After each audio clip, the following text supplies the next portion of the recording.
ਪਿਆਰੇ ਵਿਦਿਆਰਥੀਓ, ਤੁਹਾਡਾ ਸਾਰਿਆਂ ਦਾ ਅੱਜ ਦੀ ਇਸ ਆਨਲਾਈਨ ਜਮਾਤ ਦੇ ਵਿੱਚ ਸਵਾਗਤ ਹੈ। ਅੱਜ ਆਪਾਂ ਤੁਹਾਡੀ ਜਮਾਤ ਜਾਣੀ ਕਿ 8ਵੀਂ ਵਿਸ਼ਾ ਸਮਾਜਿਕ ਵਿਗਿਆਨ ਭਾਗ ਸਮਾਜਿਕ ਅਤੇ ਰਾਜਨੀਤਿਕ ਜੀਵਨ ਦੇ ਵਿੱਚੋਂ ਪਾਠ ਨੰਬਰ 26 ਮੁੱਢਲੇ ਅਧਿਕਾਰ ਅਤੇ ਮਨੁੱਖੀ ਅਧਿਕਾਰਾਂ ਵਜੋਂ ਮੁੱਢਲੇ ਕਰਤੱਵ ਦੇ ਬਾਰੇ ਪੜ੍ਹਾਂਗੇ। ਤੁਹਾਨੂੰ ਸਾਰਿਆਂ ਨੂੰ ਪਤਾ ਹੈ ਕਿ ਇਹ ਪਾਠ ਦਾ ਪਹਿਲਾ ਭਾਗ ਆਪਾਂ ਪਹਿਲੀ ਜਮਾਤ ਦੇ ਵਿੱਚ ਕਰ ਚੁੱਕੇ ਹਾਂ, ਜਿਸ ਦੇ ਵਿੱਚ ਆਪਾਂ ਸਾਡੇ ਮੁੱਢਲੇ ਅਧਿਕਾਰਾਂ ਦੇ ਬਾਰੇ ਪੜ੍ਹਿਆ ਅਤੇ ਹੁਣ ਆਪਾਂ ਅਗਲੇ ਭਾਗ ਦੇ ਵਿੱਚ ਸਾਡੇ ਮੁੱਢਲੇ ਅਧਿਕਾਰਾਂ ਦੇ ਪ੍ਰਤੀ ਕੀ ਕਰਤੱਵ ਹੁੰਦੇ ਹਨ, ਸਾਡੀਆਂ ਕੀ ਜ਼ਿੰਮੇਵਾਰੀਆਂ ਹੁੰਦੀਆਂ ਹਨ, ਉਹਨਾਂ ਦੇ ਬਾਰੇ ਪੜ੍ਹਾਂਗੇ। ਤੁਸੀਂ ਸਾਰਿਆਂ ਨੇ ਆਪਣੀ ਕਾਪੀ ਅਤੇ ਆਪਣਾ ਪੈਨ ਆਪਣੇ ਕੋਲ ਰੱਖਣਾ ਹੈ ਅਤੇ ਜ਼ਰੂਰੀ ਜਾਣਕਾਰੀ ਨੂੰ ਜ਼ਰੂਰ ਨੋਟ ਕਰਨਾ ਹੈ। ਪਿਆਰੇ ਬੱਚਿਓ, ਆਓ ਆਪਾਂ ਇਸ ਪਾਠ ਦੀ ਸ਼ੁਰੂਆਤ ਕਰਦੇ ਹਾਂ।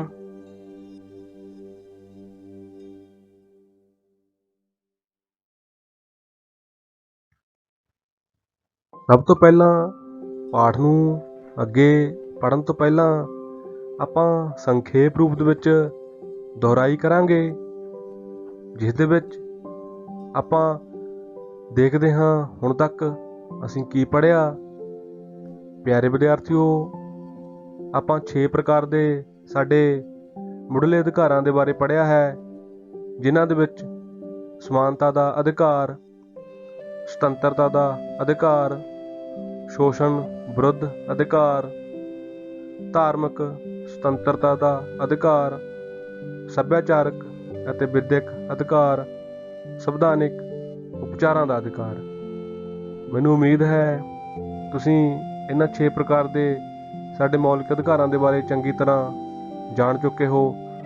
ਹੁਣ ਆਪਾਂ ਪਾਠ ਦੇ ਵਿੱਚ ਅੱਗੇ ਇਹਨਾਂ ਅਧਿਕਾਰਾਂ ਦੇ ਪ੍ਰਤੀ ਸਾਡੇ ਕੀ ਕਰਤੱਵ ਹੁੰਦੇ ਹਨ, ਸਾਡੀਆਂ ਕੀ ਜ਼ਿੰਮੇਵਾਰੀਆਂ ਹੁੰਦੀਆਂ ਹਨ, ਉਹਨਾਂ ਦੇ ਬਾਰੇ ਪੜ੍ਹਾਂਗੇ ਅਤੇ ਤੁਸੀਂ ਸਾਰੀ ਜਾਣਕਾਰੀ ਨੂੰ ਧਿਆਨ ਦੇ ਨਾਲ ਨੋਟ ਕਰਦੇ ਜਾਣਾ ਹੈ।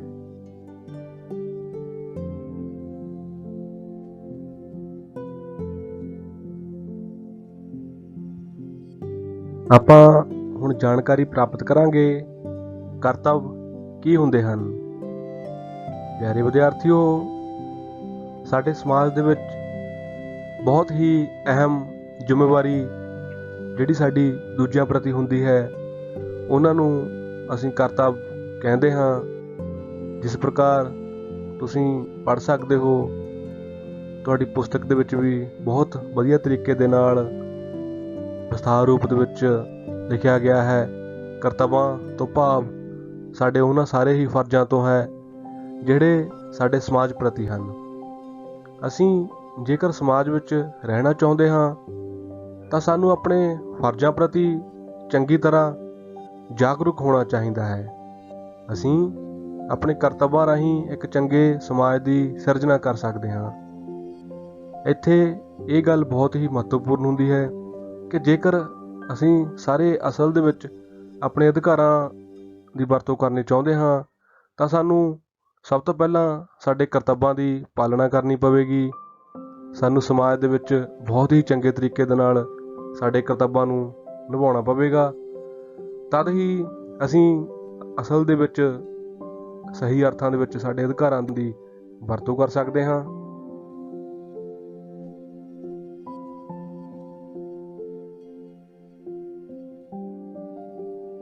ਹੁਣ ਤੱਕ ਤੁਸੀਂ ਬਹੁਤ ਹੀ ਚੰਗੇ ਤਰੀਕੇ ਦੇ ਨਾਲ ਸਮਝ ਚੁੱਕੇ ਹੋ ਕਿ ਅਧਿਕਾਰ ਅਤੇ ਕਰਤੱਵ ਆਪਸ ਦੇ ਵਿੱਚ ਪਰਸਪਰ ਬਹੁਤ ਵਧੀਆ ਤਰੀਕੇ ਦੇ ਨਾਲ ਸੰਬੰਧ ਰੱਖਦੇ ਹਨ। ਇਹਨਾਂ ਦਾ ਸੰਬੰਧ ਸਾਡੇ ਸਮਾਜ ਦੇ ਵਿੱਚ ਬਹੁਤ ਹੀ ਜ਼ਿਆਦਾ ਅਹਿਮ ਅਤੇ ਮਹੱਤਵਪੂਰਨ ਹੁੰਦਾ ਹੈ।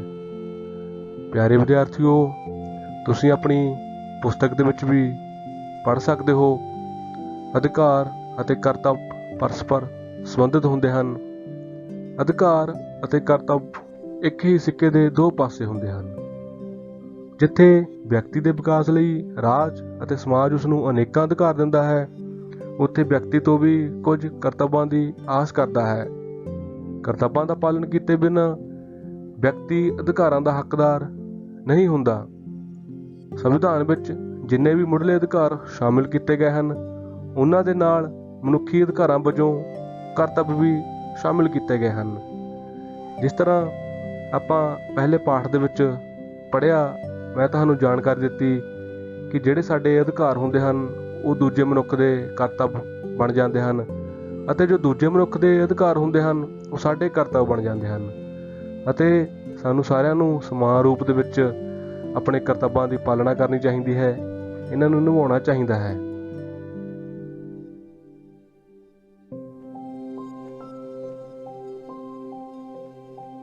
ਪਿਆਰੇ ਵਿਦਿਆਰਥੀਓ, ਪਾਠ ਦੇ ਵਿੱਚ ਅੱਗੇ ਹੁਣ ਆਪਾਂ ਬਹੁਤ ਹੀ ਮਹੱਤਵਪੂਰਨ ਜਾਣਕਾਰੀ ਸਾਂਝੀ ਕਰਾਂਗੇ, ਬਹੁਤ ਹੀ ਮਹੱਤਵਪੂਰਨ ਵਿਸ਼ੇ ਨੂੰ ਪੜ੍ਹਾਂਗੇ, ਜਿਸ ਦੇ ਵਿੱਚ ਮਨੁੱਖੀ ਅਧਿਕਾਰਾਂ ਵਜੋਂ ਸਾਡੇ ਕੀ ਮੁੱਢਲੇ ਕਰਤੱਵ ਹਨ, ਸਾਡੀਆਂ ਕੀ ਜ਼ਿੰਮੇਵਾਰੀਆਂ ਹਨ, ਸਾਡੇ ਕੀ ਨੈਤਿਕ ਫਰਜ਼ ਬਣਦੇ ਹਨ।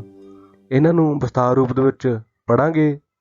ਤੁਸੀਂ ਸਾਰਿਆਂ ਨੇ ਸਾਰੀ ਜਾਣਕਾਰੀ ਨੂੰ ਧਿਆਨ ਦੇ ਨਾਲ ਸੁਣਦੇ ਜਾਣਾ ਹੈ ਅਤੇ ਧਿਆਨ ਦੇ ਨਾਲ ਨੋਟ ਕਰਦੇ ਜਾਣਾ ਹੈ।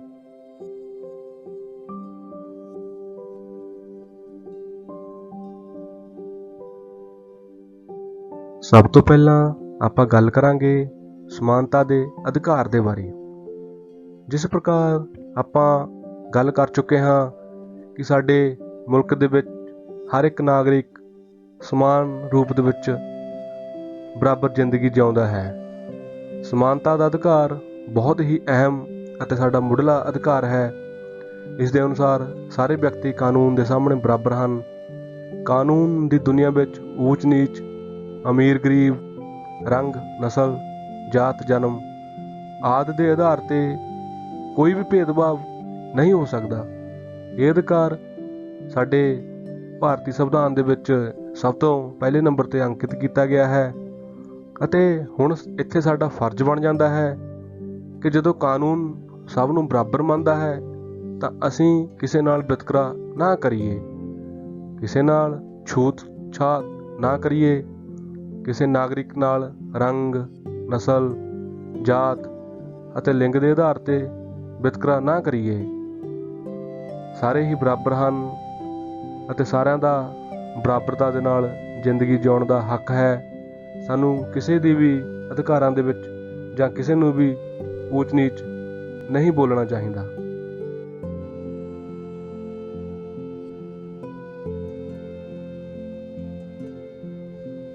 ਨੰਬਰ 2 ਦੇ ਉੱਤੇ ਸਾਡੇ ਸੰਵਿਧਾਨ ਦੇ ਵਿੱਚ ਜਿਹੜਾ ਅਸੀਂ ਅਧਿਕਾਰ ਪੜ੍ਹਿਆ ਉਹ ਸੁਤੰਤਰਤਾ ਦਾ ਅਧਿਕਾਰ ਹੈ।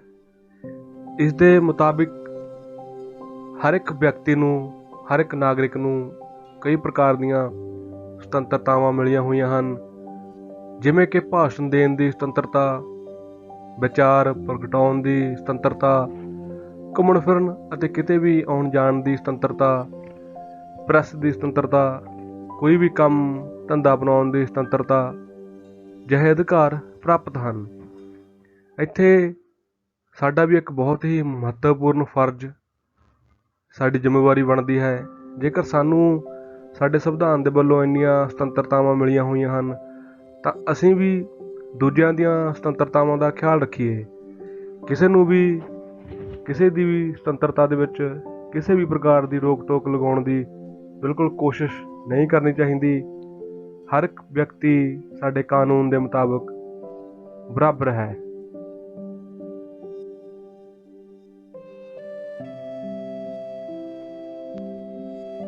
ਪਿਆਰੇ ਵਿਦਿਆਰਥੀਓ, ਸਾਡੇ ਸਮਾਜ ਦੀ ਇੱਕ ਬਹੁਤ ਹੀ ਵੱਡੀ ਸਮੱਸਿਆ ਜਿਹੜੀ ਅੱਜ ਤੱਕ ਰਹੀ ਹੈ, ਜਿਸ ਨੂੰ ਸ਼ੋਸ਼ਣ ਦਾ ਨਾਮ ਦਿੱਤਾ ਜਾਂਦਾ ਹੈ, ਪਰੰਤੂ ਸਾਡੇ ਸੰਵਿਧਾਨ ਦੇ ਵੱਲੋਂ ਸਾਨੂੰ ਸ਼ੋਸ਼ਣ ਦੇ ਵਿਰੁੱਧ ਵੀ ਅਧਿਕਾਰ ਦਿੱਤਾ ਗਿਆ ਹੈ, ਜਿਸ ਨੂੰ ਤੁਸੀਂ ਪੜ੍ਹ ਚੁੱਕੇ ਹੋ। ਇਸ ਦੇ ਅਨੁਸਾਰ ਮਨੁੱਖ ਦਾ ਵਪਾਰ ਕਰਨ, ਵੇਤਨ ਦਿੱਤੇ ਬਿਨਾਂ ਕੰਮ ਕਰਾਉਣ, ਦੂਜਿਆਂ ਤੋਂ ਜ਼ਬਰਦਸਤੀ ਕੰਮ ਕਰਾਉਣ ਦੀ ਪੂਰੀ ਤਰ੍ਹਾਂ ਨਾਲ ਮਨਾਹੀ ਕੀਤੀ ਗਈ ਹੈ। ਪਿਆਰੇ ਵਿਦਿਆਰਥੀਓ, ਇੱਥੇ ਸਾਡਾ ਇੱਕ ਫਰਜ਼ ਬਣਦਾ ਹੈ ਕਿ ਅਸੀਂ ਵੀ ਕਿਸੇ ਪ੍ਰਕਾਰ ਦਾ ਮਨੁੱਖੀ ਸ਼ੋਸ਼ਣ ਨਾ ਕਰੀਏ। ਜੋ ਵੀ ਵਿਅਕਤੀ ਕਿਸੇ ਦੇ ਲਈ ਕੰਮ ਕਰਦਾ ਹੈ ਉਸ ਦਾ ਪੂਰਾ ਮਿਹਨਤਾਨਾ ਉਸ ਨੂੰ ਦੇਣਾ ਚਾਹੀਦਾ ਹੈ। ਕੰਮ ਦੇ ਘੰਟੇ ਵੀ ਨਿਸ਼ਚਿਤ ਹੋਣੇ ਚਾਹੀਦੇ ਹਨ। ਬਾਲ ਮਜ਼ਦੂਰੀ ਨਹੀਂ ਕਰਵਾਉਣੀ ਚਾਹੀਦੀ। ਅਤੇ ਕਿਸੇ ਦੇ ਨਾਲ ਧਰਮ, ਨਸਲ, ਜਾਤ ਆਦਿ ਦਾ ਕੋਈ ਵੀ ਵਿਤਕਰਾ ਨਹੀਂ ਕਰਨਾ ਚਾਹੀਦਾ। ਸਾਡੇ ਭਾਰਤ ਵਿੱਚ ਹਰ ਇੱਕ ਨਾਗਰਿਕ ਨੂੰ ਸਮਾਨ ਰੂਪ ਦੇ ਵਿੱਚ ਕਿਤੇ ਵੀ ਕੰਮ ਕਰਨ ਦੀ ਆਜ਼ਾਦੀ ਹੈ ਅਤੇ ਕੋਈ ਵੀ ਉਹਦਾ ਸ਼ੋਸ਼ਣ ਨਹੀਂ ਕਰ ਸਕਦਾ।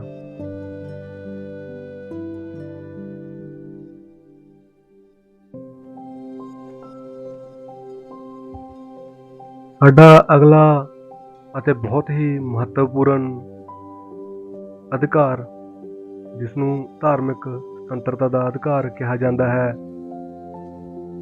ਪਿਆਰੇ ਵਿਦਿਆਰਥੀਓ, ਤੁਹਾਨੂੰ ਸਾਰਿਆਂ ਨੂੰ ਪਤਾ ਹੈ, ਸਾਡਾ ਭਾਰਤ ਇੱਕ ਧਰਮ ਨਿਰਪੱਖ ਮੁਲਕ ਹੈ। ਇੱਥੇ ਅਨੇਕਾਂ ਪ੍ਰਕਾਰ ਦੇ ਧਰਮ ਨੂੰ ਮੰਨਣ ਵਾਲੇ ਲੋਕ ਬਿਨਾਂ ਕਿਸੇ ਰੋਕ ਟੋਕ ਤੋਂ ਆਪਣਾ ਜੀਵਨ ਬਤੀਤ ਕਰ ਰਹੇ ਹਨ। ਸਾਡੇ ਸੰਵਿਧਾਨ ਦੇ ਮੁਤਾਬਕ ਸਭ ਨੂੰ ਕੋਈ ਵੀ ਧਰਮ ਅਪਣਾਉਣ, ਪ੍ਰਚਾਰ ਕਰਨ ਅਤੇ ਆਪਣਾ ਆਪਣਾ ਧਾਰਮਿਕ ਸਥਾਨ ਬਣਾਉਣ ਦੀ ਪੂਰਨ ਤੌਰ 'ਤੇ ਆਜ਼ਾਦੀ ਹੈ। ਇੱਥੇ ਸਾਡਾ ਇੱਕ ਬਹੁਤ ਹੀ ਮਹੱਤਵਪੂਰਨ ਫਰਜ਼ ਬਣਦਾ ਹੈ ਕਿ ਅਸੀਂ ਵੀ ਕਿਸੇ ਵੀ ਪ੍ਰਕਾਰ ਦਾ ਮਨੁੱਖੀ ਆਜ਼ਾਦੀ ਵਿੱਚ ਅੜਿੱਕਾ ਨਾ ਬਣੀਏ। ਸਾਨੂੰ ਕੋਈ ਅਧਿਕਾਰ ਨਹੀਂ ਹੈ ਕਿ ਅਸੀਂ ਕਿਸੇ ਧਰਮ, ਸਥਾਨ ਆਦਿ ਦਾ ਅਪਮਾਨ ਕਰੀਏ। ਸਾਡਾ ਫਰਜ਼ ਬਣਦਾ ਹੈ ਕਿ ਅਸੀਂ ਸਭ ਧਰਮਾਂ ਦਾ ਸਤਿਕਾਰ ਕਰੀਏ। ਕਿਸੇ ਨੂੰ ਵੀ ਕੋਈ ਵੀ ਧਰਮ ਮੰਨਣ ਦੇ ਵਿੱਚ ਕਿਸੇ ਵੀ ਪ੍ਰਕਾਰ ਦਾ ਅੜਿੱਕਾ ਨਹੀਂ ਲਗਾਉਣਾ ਚਾਹੀਦਾ। ਸਾਡੇ ਸੰਵਿਧਾਨ ਦੇ ਮੁਤਾਬਕ ਸਭ ਧਰਮ ਇੱਕ ਸਮਾਨ ਹਨ।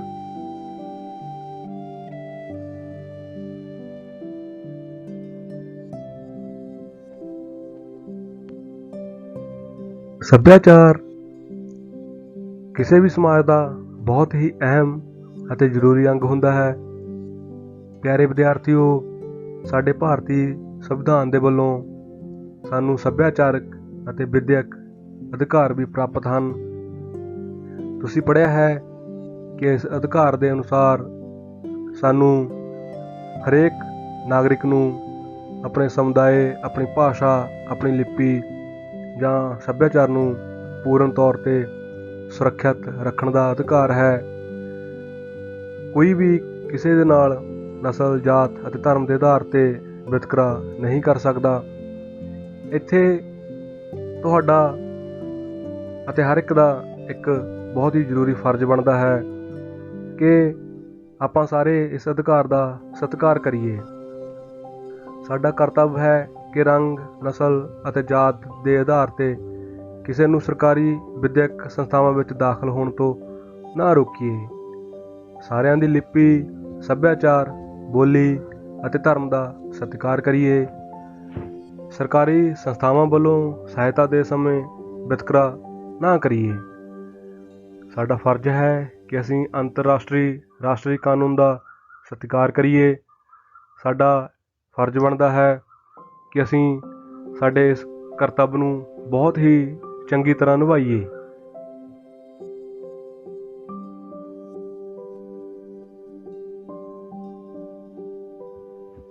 ਪਿਆਰੇ ਵਿਦਿਆਰਥੀਓ, ਤੁਹਾਨੂੰ ਮੈਂ ਬਹੁਤ ਹੀ ਚੰਗੇ ਤਰੀਕੇ ਦੇ ਨਾਲ ਸਾਡੇ 6ਵੇਂ ਮੌਲਿਕ ਅਧਿਕਾਰ, ਸੰਵਿਧਾਨਿਕ ਉਪਚਾਰਾਂ ਦੇ ਅਧਿਕਾਰ ਦੇ ਬਾਰੇ ਜਾਣਕਾਰੀ ਦਿੱਤੀ। ਤੁਹਾਨੂੰ ਪਤਾ ਹੈ ਕਿ ਇਹ ਅਧਿਕਾਰ ਕਿੰਨਾ ਮਹੱਤਵਪੂਰਨ ਅਤੇ ਕਿੰਨਾ ਦੂਜੇ ਅਧਿਕਾਰਾਂ ਦੀ ਰੱਖਿਆ ਦੇ ਵਿੱਚ ਅਹਿਮ ਰੋਲ ਅਦਾ ਕਰਦਾ ਹੈ।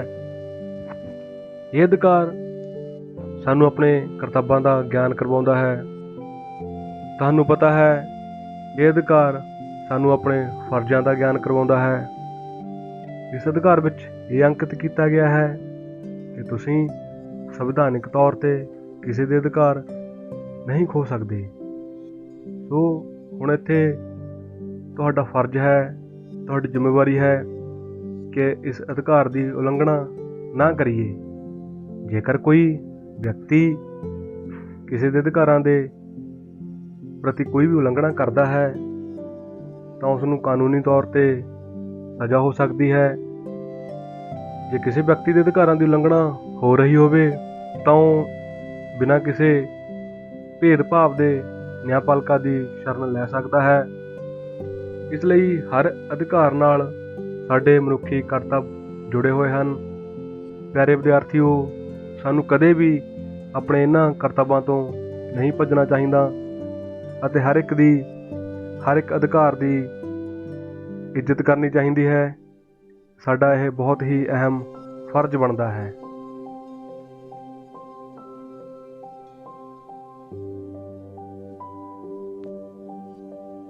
ਪਿਆਰੇ ਵਿਦਿਆਰਥੀਓ, ਹੁਣ ਆਪਾਂ ਉਹਨਾਂ ਸਮੁੱਚੀਆਂ ਉਦਾਹਰਨਾਂ ਬਾਰੇ ਜਾਣਕਾਰੀ ਸਾਂਝੀ ਕਰਾਂਗੇ ਜਿਹੜੀਆਂ ਸਾਡੇ ਸੰਵਿਧਾਨ ਦੇ ਵੱਲੋਂ ਸਮੁੱਚੀ ਮਾਨਵਤਾ ਦੇ ਸਾਹਮਣੇ ਪੇਸ਼ ਕੀਤੀਆਂ ਜਾਂਦੀਆਂ ਹਨ। ਤੁਸੀਂ ਸਾਰਿਆਂ ਨੇ ਇਹਨਾਂ ਉਦਾਹਰਨਾਂ ਨੂੰ ਸਮਝਣਾ ਹੈ ਅਤੇ ਨੋਟ ਕਰਨਾ ਹੈ। ਇਹ ਜਾਣਕਾਰੀ ਨੂੰ ਤੁਸੀਂ ਆਪਣੇ ਭੈਣ ਭਰਾਵਾਂ ਅਤੇ ਆਪਣੇ ਮਾਂ-ਬਾਪ ਦੇ ਨਾਲ ਜ਼ਰੂਰ ਸਾਂਝੀ ਕਰਨਾ ਹੈ।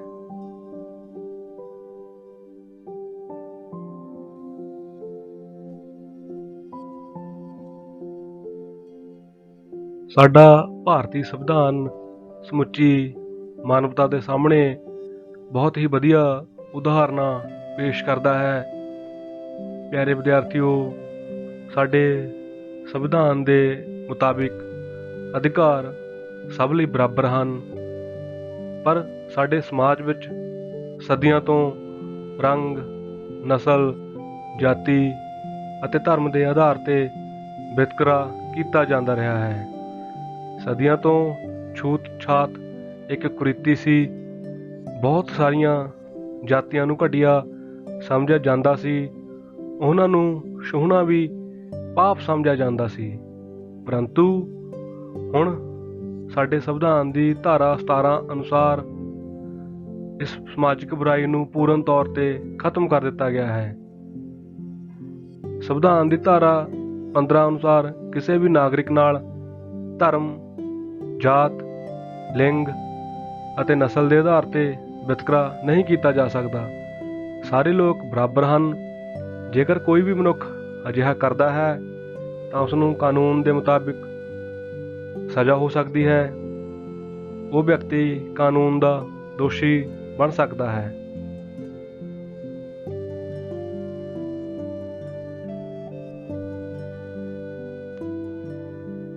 ਪਿਆਰੇ ਵਿਦਿਆਰਥੀਓ, ਕਈ ਮਹੱਤਵਪੂਰਨ ਧਾਰਾਵਾਂ ਦੇ ਵਿੱਚੋਂ ਧਾਰਾ 25 ਜਾਂ ਆਰਟੀਕਲ 25 ਵੀ ਇੱਕ ਬਹੁਤ ਹੀ ਮਹੱਤਵਪੂਰਨ ਧਾਰਾ ਹੈ। ਸੰਵਿਧਾਨ ਦੀ ਇਸ ਧਾਰਾ ਦੇ ਅਨੁਸਾਰ ਕਿਸੇ ਵੀ ਵਿਅਕਤੀ ਨੂੰ ਧਰਮ ਦੇ ਆਧਾਰ 'ਤੇ ਵਿਤਕਰਾ ਕਰਨ ਦੀ ਪੂਰਨ ਤੌਰ 'ਤੇ ਮਨਾਹੀ ਹੈ। ਇਸ ਧਾਰਾ ਅਨੁਸਾਰ ਧਾਰਮਿਕ ਵਿਤਕਰੇ ਖਤਮ ਕਰ ਦਿੱਤੇ ਗਏ ਹਨ। ਪਿਆਰੇ ਵਿਦਿਆਰਥੀਓ, ਸਾਡੇ ਭਾਰਤ ਵਿੱਚ ਜੇਕਰ ਕੋਈ ਮਨੁੱਖ ਅਜਿਹਾ ਕਰਦਾ ਹੈ ਤਾਂ ਉਸ ਨੂੰ ਕਾਨੂੰਨੀ ਤੌਰ 'ਤੇ ਸਜ਼ਾ ਹੋ ਸਕਦੀ ਹੈ। ਜਿਸ ਪ੍ਰਕਾਰ ਆਪਾਂ ਪਹਿਲਾਂ ਵੀ ਪੜ੍ਹਿਆ ਹੈ ਕਿ ਸਾਡਾ ਭਾਰਤ ਰਿਸ਼ੀਆਂ ਮੁਨੀਆਂ, ਗੁਰੂਆਂ ਪੀਰਾਂ ਅਤੇ ਦੇਵੀ ਦੇਵਤਿਆਂ ਦੀ ਧਰਤੀ ਹੈ। ਸਾਡੇ ਭਾਰਤ ਵਿੱਚ ਅਨੇਕਾਂ ਧਰਮਾਂ ਨੂੰ ਮੰਨਣ ਵਾਲੇ ਲੋਕ ਰਹਿੰਦੇ ਹਨ। ਕੋਈ ਵੀ ਨਾਗਰਿਕ ਕੋਈ ਵੀ ਧਰਮ ਨੂੰ ਮੰਨ ਸਕਦਾ ਹੈ ਅਤੇ ਕੋਈ ਵੀ ਧਰਮ ਨੂੰ ਅਪਣਾ ਸਕਦਾ ਹੈ।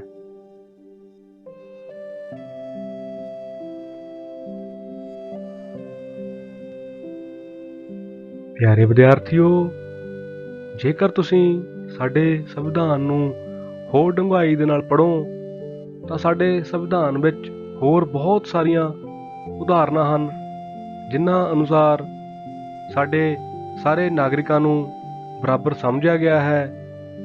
ਰੰਗ, ਨਸਲ, ਜਾਤ, ਧਰਮ ਆਦਿ ਦੇ ਆਧਾਰ 'ਤੇ ਵਿਤਕਰੇ ਖਤਮ ਕਰ ਦਿੱਤੇ ਗਏ ਹਨ। ਪਰੰਤੂ ਪਿਆਰੇ ਵਿਦਿਆਰਥੀਓ, ਅਜੇ ਵੀ ਬਹੁਤ ਕੁਝ ਕਰਨ ਦੀ ਲੋੜ ਹੈ। ਅਜੇ ਵੀ ਸਾਡੇ ਸਮਾਜ ਵਿੱਚ ਇਹ ਸਾਰੇ ਵਿਤਕਰੇ ਜਾਰੀ ਹਨ।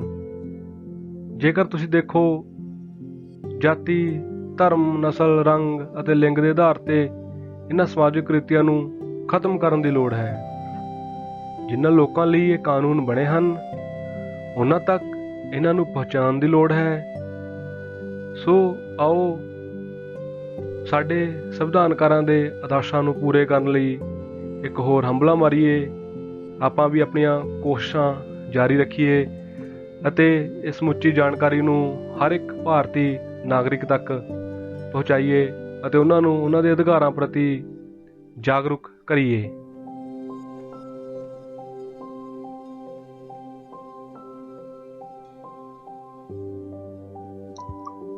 ਪਿਆਰੇ ਵਿਦਿਆਰਥੀਓ, ਹੁਣ ਆਪਾਂ ਇਸ ਪਾਠ ਦੇ ਅੰਤ ਵਿੱਚ ਤੁਹਾਡੇ ਯਾਦ ਰੱਖਣ ਲਈ ਕੁਝ ਮਹੱਤਵਪੂਰਨ ਤੱਥਾਂ ਦੇ ਬਾਰੇ ਪੜ੍ਹਾਂਗੇ। ਤੱਥ ਨੰਬਰ ਪਹਿਲਾ, ਮਨੁੱਖ ਦੇ ਸਰੀਰਕ, ਮਾਨਸਿਕ, ਨੈਤਿਕ ਤੇ ਸੱਭਿਆਚਾਰਿਕ ਵਿਕਾਸ ਲਈ ਜੋ ਸਹੂਲਤਾਂ ਦੀ ਲੋੜ ਹੈ, ਇਹਨਾਂ ਸਹੂਲਤਾਂ ਨੂੰ ਹੀ ਅਧਿਕਾਰਾਂ ਦਾ ਨਾਮ ਦਿੱਤਾ ਜਾਂਦਾ ਹੈ। ਇਹ ਅਧਿਕਾਰ ਸਮਾਜ ਵੱਲੋਂ ਪ੍ਰਵਾਨ ਹੋਣੇ ਚਾਹੀਦੇ ਹਨ। ਤੱਥ ਨੰਬਰ 2, ਭਾਰਤੀ ਸੰਵਿਧਾਨ ਵਿੱਚ ਮੌਲਿਕ ਅਧਿਕਾਰ ਭਾਗ 3 ਵਿੱਚ ਅਨੁਛੇਦ 14 ਤੋਂ 32 ਤੱਕ ਦਰਜ ਹਨ। ਤੱਥ ਨੰਬਰ 3, ਅਧਿਕਾਰ ਅਤੇ ਕਰਤੱਵ ਇੱਕ ਹੀ ਸਿੱਕੇ ਦੇ ਦੋ ਪਾਸੇ ਹੁੰਦੇ ਹਨ। ਪਿਆਰੇ ਵਿਦਿਆਰਥੀਓ, ਤੱਥ ਨੰਬਰ 4, ਦਸੰਬਰ 2002 ਵਿੱਚ ਸੰਵਿਧਾਨਿਕ ਸੋਧ ਰਾਹੀਂ ਸਿੱਖਿਆ ਦਾ ਅਧਿਕਾਰ ਸ਼ਾਮਿਲ ਕੀਤਾ ਗਿਆ ਹੈ। ਤੱਥ ਨੰਬਰ 5, ਸੰਵਿਧਾਨ ਦੀ ਧਾਰਾ 15 ਅਨੁਸਾਰ ਕਿਸੇ ਵੀ ਨਾਗਰਿਕ ਨਾਲ ਧਰਮ, ਜਾਤ, ਲਿੰਗ ਅਤੇ ਨਸਲ ਦੇ ਆਧਾਰ ਤੇ ਵਿਤਕਰਾ ਨਹੀਂ ਕੀਤਾ ਜਾ ਸਕਦਾ। ਪਿਆਰੇ ਵਿਦਿਆਰਥੀਓ, ਹੁਣ ਆਪਾਂ ਇਸ ਪਾਠ ਦੀ ਦੁਹਰਾਈ ਕਰਾਂਗੇ।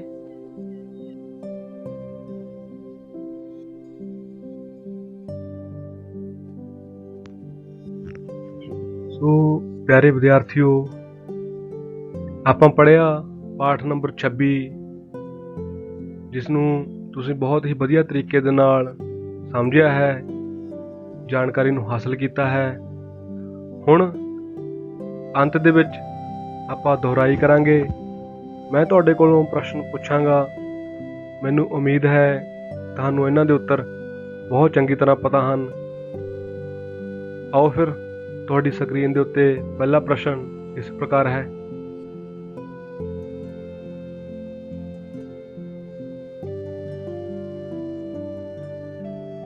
ਪ੍ਰਸ਼ਨ ਨੰਬਰ 1, ਸਾਡੇ ਸੰਵਿਧਾਨ ਦੀ ਧਾਰਾ 15 ਤੋਂ ਕੀ ਭਾਵ ਹੈ? ਜੀ ਹਾਂ ਪਿਆਰੇ ਵਿਦਿਆਰਥੀਓ, ਸਾਡੇ ਸੰਵਿਧਾਨ ਦੀ ਧਾਰਾ 15 ਤੋਂ ਕੀ ਭਾਵ ਹੈ? ਬਹੁਤ ਹੀ ਚੰਗੇ ਤਰੀਕੇ ਨਾਲ ਆਪਾਂ ਇਸ ਧਾਰਾ ਦੇ ਬਾਰੇ ਪੜ੍ਹਿਆ ਹੈ। ਇਸ ਦਾ ਉੱਤਰ ਜੋ ਕਿ ਤੁਹਾਨੂੰ ਪਤਾ ਹੈ, ਸੰਵਿਧਾਨ ਦੀ ਧਾਰਾ 15 ਅਨੁਸਾਰ ਕਿਸੇ ਵੀ ਨਾਗਰਿਕ ਨਾਲ ਧਰਮ, ਜਾਤ, ਲਿੰਗ ਅਤੇ ਨਸਲ ਦੇ ਆਧਾਰ ਤੇ ਵਿਤਕਰਾ ਨਹੀਂ ਕੀਤਾ ਜਾ ਸਕਦਾ। ਸਾਰੇ ਲੋਕ ਬਰਾਬਰ ਹਨ। ਪ੍ਰਸ਼ਨ ਨੰਬਰ 2,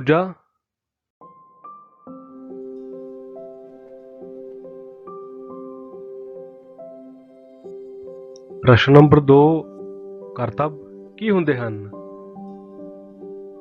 ਜੀ ਹਾਂ, ਇਸ ਦਾ ਉੱਤਰ ਹੈ, ਕਰਤੱਵਾਂ ਤੋਂ ਭਾਵ ਸਾਡੇ ਉਹਨਾਂ ਸਾਰੇ ਹੀ ਫਰਜ਼ਾਂ ਤੋਂ ਹੈ ਜਿਹੜੇ ਸਾਡੇ ਸਮਾਜ ਪ੍ਰਤੀ ਹਨ।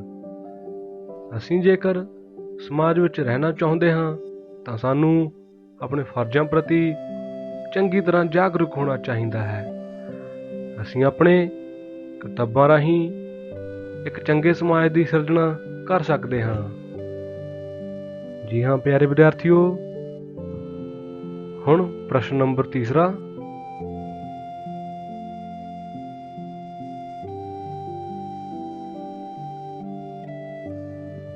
ਮੁੱਢਲੇ ਅਧਿਕਾਰਾਂ ਨੂੰ ਕਿੱਥੇ ਅੰਕਿਤ ਕੀਤਾ ਗਿਆ ਹੈ?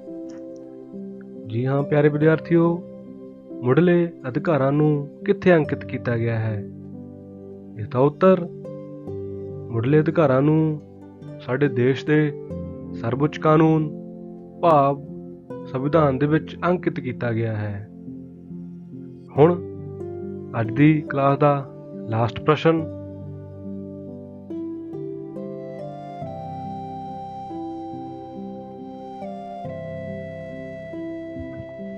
ਭਾਰਤੀ ਸੰਵਿਧਾਨ ਵਿੱਚ ਦਰਜ ਮੌਲਿਕ ਅਧਿਕਾਰਾਂ ਨੂੰ ਕਿਸ ਮੁਲਕ ਦੇ ਸੰਵਿਧਾਨ ਦੇ ਆਧਾਰ ਤੇ ਦਰਜ ਕੀਤਾ ਗਿਆ ਹੈ?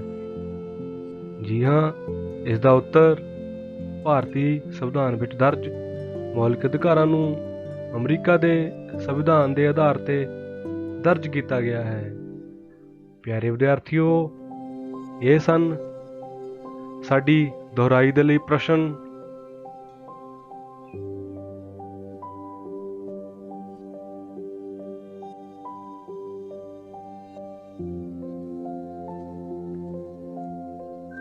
ਤੁਹਾਡਾ ਸਾਰਿਆਂ ਦਾ ਅੱਜ ਦੀ ਇਸ ਆਨਲਾਈਨ ਜਮਾਤ ਦੇ ਵਿੱਚ ਚੰਗੀ ਤਰ੍ਹਾਂ ਧਿਆਨ ਦੇਣ ਦੇ ਲਈ ਬਹੁਤ ਬਹੁਤ ਧੰਨਵਾਦ।